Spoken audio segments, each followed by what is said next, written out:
Well, howdy, howdy, howdy, everybody. Teresa here. It is April 11th, 2022. It is Monday evening. It's 5:14 p.m. and I almost forgot to do a video today, and then Brad reminded me. He said, "Aren't you going to do a video today?" And I'm like, "Cause I'm talking about I need to do, this is Animal Care Day that I do here, and I need to work on the dog's nails again, and I need to do a sanitary and a little trim on uh, Jellybean, and I need to do a full groom on Nixie. Cause she'd been overly hot and stuff because her she's a giant schnauzer and her fur is so thick that she's kind of miserable right now, and it's pretty long. I've let it go longer because the weather's been cold and stuff, but now she needs it, so I'm gonna be busy probably for a few hours. Um, doing. I'm gonna do their nails first, and then I'm gonna do the trim up and stuff on Jellybean, and then I'm gonna do the full groom on Nixie, and then later tonight I need to do my pills for the week, and that'll probably be about it. I'll probably be pretty sore by then. So anyway, I want to show you guys a hat that I'm working on, and I probably will finish this up later tonight. Oh, and this is just, with a I call it the brimless brim, because it's just this up to the pink, and then this is just a variegated. It is two colors, but yeah, I mean this is the white and gray that you're seeing there, and it variegates into a pink. Let me show you. Variegates into a pink right there, and then it's just my big ball of yarn that I combined, that my friend Kathy sent me, and I sit and I combine these and make my own yarn cakes. And I love them. They're so much fun. So anyway, I could have worked on that stuff forever last night. I did get in the elastic to make some more bracelets, but I cannot find my beads. That drives me nuts. I had some beads and I cannot find them. I don't want seed beads, but this elastic is a good elastic. I got this on Amazon, but it's a little bit thicker than your thinnest, but it'll be good. It's a good weight. I got a white and a black one. I want to make some more bracelets. I'm still committed that Wednesday night. I'm going to be doing a live auction, let's say 7 o'clock Eastern Standard Time, on some of my finished diamond paintings that you can, um, purchase for your own. And I'm going to start off, my auction price is just a bit higher than normal, than you think you would normally, because I'm going to include shipping in that. And it's going to be just for the United States. Now, if you want shipping out of the country, if you want to pay that price, that's up to you. But, so I'm going to do that. And then probably toward the end of the week, I want to, hopefully I'll have it set up where I can auction off some of my paintings I have done. Not the last one you saw, that's already gone, but yeah, because I want to generate enough capital, I'm trying to start my painted tumbler business. That's my next phrase, but I need to buy a 6-station tumbler spinner, and I need to buy a single station tumbler spinner, plus I need to buy the inks, I need to buy more resin, and I need to buy the metal tumblers themselves. So, but I'm excited about, and plastic cups. I'm excited, though, about this new journey. I really am. My head's just kind of spinning on so many different possibilities, because I have an airbrush gun. I am artistic. I can just see where I could just do so many different things. So, that's exciting. I did sleep in today because I had a lot of trouble getting to sleep last night. And I didn't actually get sleep until almost closer to 8. Then I was back up at 10. Went back to sleep. Slept till 2:30. Brad woke me up and he had talked to me about He's working on a car deal. Look at that hair. Look at that. Yep, yep. I slept with my hair up in a bun. So this is what you get. That's why you have over here too, the way it is. Um, so possible car deal. You know, we already pre-approved for the loan, and we needed to come up with some cash. I had a very, very close friend of mine, who's my sister, uh, in my heart, loan us the money down because we needed either down or we needed to trade in the Jeep. It would be better for us to pay the down, and that way we truly would have two vehicles, and I would actually truly have my own. So cross your fingers for us. It's a nice Honda Santa Fe. So that would be great. I could still take my big dogs with me. If I had art supplies, and I could, fold down those back seats, nice and roomy. As far as for that, get good gas mileage, all of that. So hopefully that all pans out.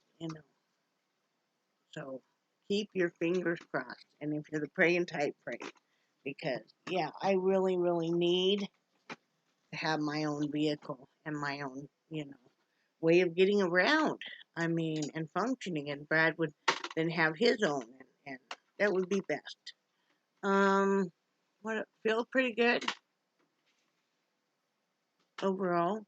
I think a lot of that is trying a lot harder to keep a positive attitude and doing what I want.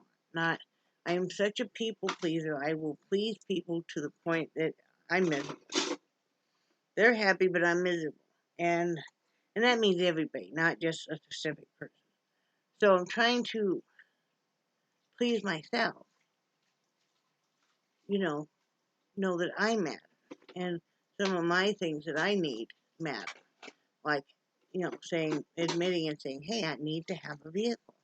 I want to be able to have something sitting out there that I can look at and go, if I want to go someplace, I can. If I want to run down to Dollar General, get a gallon of milk, I can. It's not that I couldn't now, but it would be a lot easier and just mean a lot if I had my own vehicle. Most of our marriage, I have not. That is a choice we made because we set it up that even though there was a lot of sacrifice and stuff, that we would have me stay home with the girls and take care of the house and stuff. Because if you work storefront retail in any capacity, your hours can fluctuate greatly. You may be working one night, you may be working a whole bank of nights, and then all of a sudden they'll throw you into an Brad literally would have where he was closing on a Saturday night and opening on a Sunday night. There was less than 8 hours in between those shifts. We used to laugh at him, but he'd just bring a sleeping bag and sleep there in the corner or something, you know. And you never know if then all of a sudden they have to work.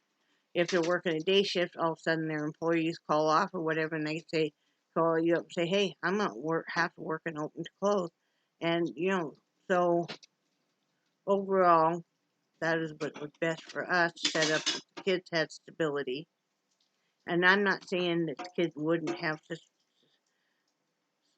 stability if you were working, and I'm not degrading or making judgment of anybody that chose to work outside the home. Sometimes I often think maybe it would have been better if I had. But this is the route we chose. Plus, I have social anxiety pretty bad, and with agoraphobic, really bad. And so working through all that. And but like I said, we chose and set up to have me stay home, take care of the house, take care of the home, take care of the kids and him, and have things be that one reliable, steady thing that just pretty much was always right there. He didn't have to worry about if the kids got home safely, what if they had a good dinner, if they did their homework, any of that, if they clean laundry, any of that. You guys are going to hear him in the background. It's his turn to do dishes and stuff. We traded off nights. I was going to cook tonight, but I can't groom dogs and cook. because, like I said, Nixie's going to take a long time. So that's why we traded off, because she needs to have, I'm petting her right now, she needs to have a full groom because she's been kind of miserable. I hate to have her miserable. Um, if I feel up to it, I'll give her a bath. If not, maybe he will. But she's going to need, probably would like to have a bath. Probably definitely would. I'll probably give Jellybean one as well. If not, I will do them one each day. I might do that too. I'm trying to teach myself to space out. I can still do the things I need to do, but maybe I need to have a little more of a space. Like last night, I was in painting. Yesterday afternoon, I started another new painting. So I have two of them going right now, and I'm going to have a third. I knew my arms were already really hurting, but I really wanted to paint. Normally, I would start 3 paintings at a time, and I may sit there for hours and hours and hours. And I'm like, no, you're going to start one, and you're going to back off. You're going to go ahead and take some more Tylenol. You're going to rest your arm, put some muscle rub on, and you're going to rest your arm. Then if you still feel up to it later that night, you can start the other one. Well, I didn't, because I got busy loom knitting, and a lot of times I'm enjoying my loom knitting so much, and I'm sitting there watching some YouTube videos or some Netflix, and so I'll end up, but I'm learning to space out. You know, when you're younger, you do a whole cluster, a whole bunch of activity at once, as you can. As you get older, you're going to do a little bit of activity, rest, a little bit of activity, rest, but you can still get your stuff done. So that's what I'm teaching myself anyway. You know, not that I can't. It's just, I need to space things out. Um, because that's what's best overall. But feeling pretty good. Breathing is better. I took water pills again last night. That really helped. Trying to be more active. Watching my carbs closer. I didn't even have any graham crackers last night. Normally we eat just about 2 meals a day, really. And if I get hungry later on, I'll have a protein bar or something, or sometimes I'll just have a couple bites out of one. So that works. That works really well. If you guys are like me, and you're diabetic and you have a sweet tooth, though, and you don't want to just, be damaging yourself by eating a whole bunch of stuff.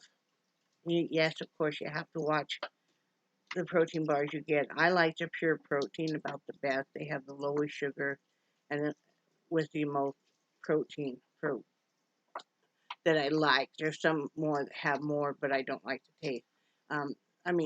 Pure protein has one that's almost like identical to the Snickers bar, but it satisfies me.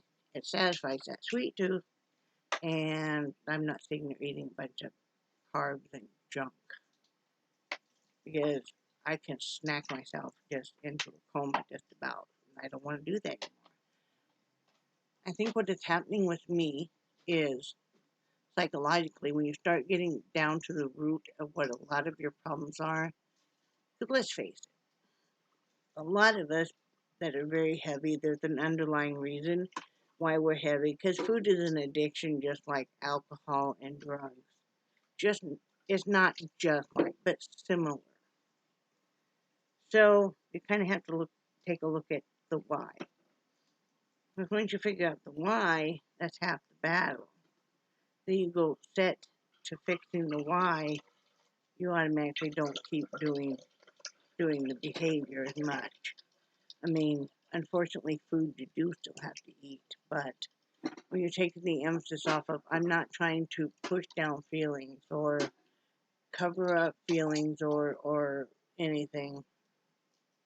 I'm not trying to soothe my inner self, my inner child, with copious amounts of food.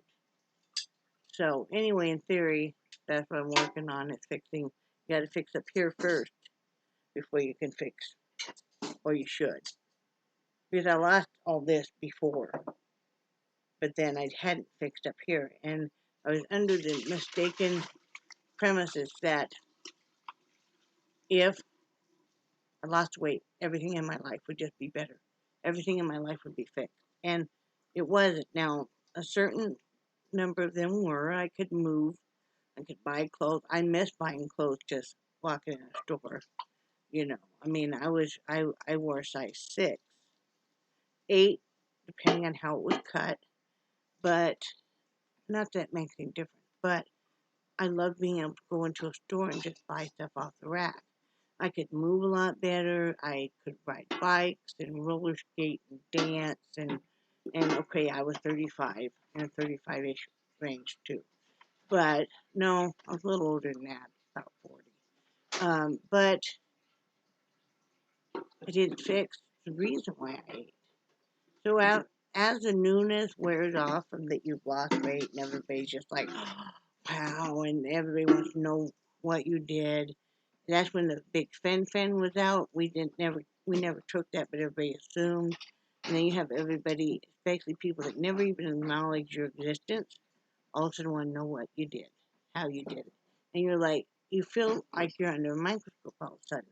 And a lot of us don't really want that. And I'm like, back off, and you feel like they're watching everything you do, everything you eat, all of that. And then so the insecurity creeps back in, the depression, because you didn't fix why you were eating, all creeps back in, and the weight. You start putting more food in and taking less, and not expanding your energy level. You're not working out like you used to. I used to spend hours working out. I'm not going to do that this time. I also battled bulimia. I'm not going to do that. So I'm just working on me. I'm not saying I'm going to get super thin or anything, but I'd like to get some weight off to be able to move better, be able to breathe better, be able to live longer. I mean, the reality of it is, if I were to have a heart attack, say, and need a CPR, I probably would not make it. If I needed open heart surgery emergency wise, I probably would not make it. And I don't need anybody to tell me that. So anybody in the peanut gallery thinks they need to jump on that bandwagon and stuff, you can just save it. I'm an intelligent woman. I know exactly what my comorbidities are, but you also don't know how determined I am. Even if I didn't lose weight, I'm a very determined person. So I don't want anybody to ever feel judged about what size they are around me, nor do I want to feel judged about what size I am. If I decided I was going to stay just like I am, that would be okay too. It's just there's some things I want to do. I do want to ride a bike again. I would like to be able to do some hiking. Um, I'm an artist, and I love to be able to go and take pictures myself, because seeing that image and then taking a picture of it brings it all together when you're trying to create that piece of work. I can still do it just by pictures, but it's better if I visually can be there.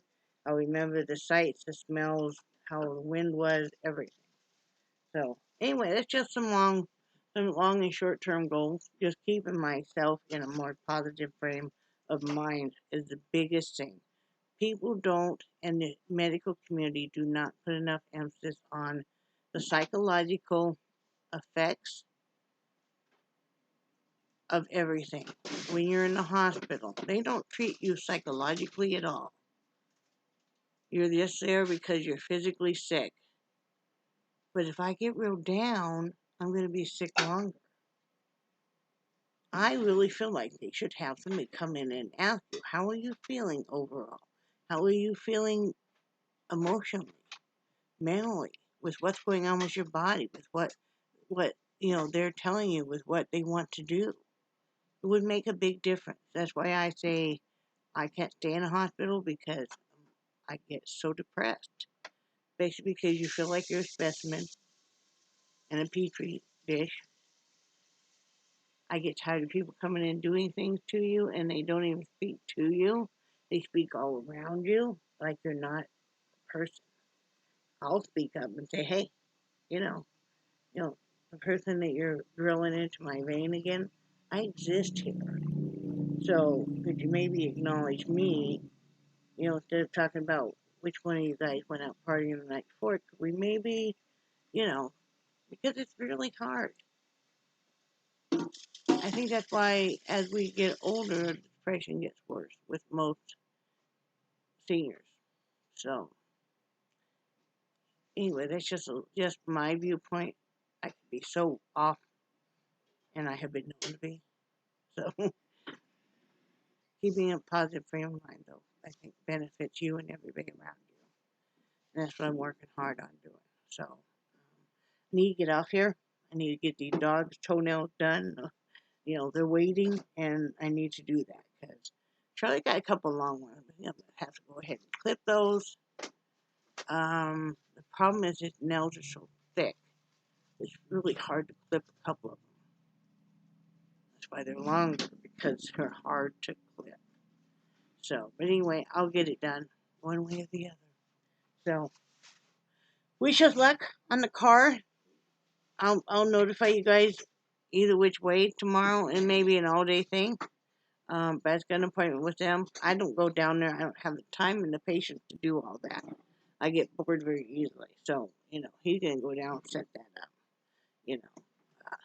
Thank you again to my dear friend who loaned us the money for the down. You're a lifesaver. You're my sister.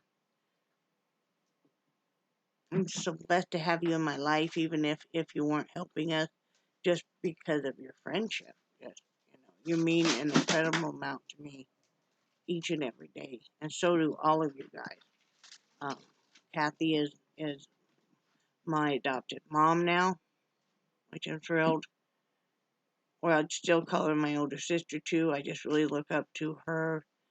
Look up to Carol, Leanne, Joe, so many of you, Shoshona. I look up to so many of you, Rebecca. You guys are all a bunch of phenomenal people. So, with that, I'm going to get off here, get going on my stuff. So, I hope you guys are having a good day. Hope it's warm wherever you are, because a lot of us are all getting, we didn't get snow, but there's some weird weather going on, ain't it? Thought it was going to be spring, and then Mother Nature's like, no. See, I was just hot flashing, and now I'm not. So, there you go. So, anyway, I love you guys, and I will talk to you guys later. Have a good one. Bye.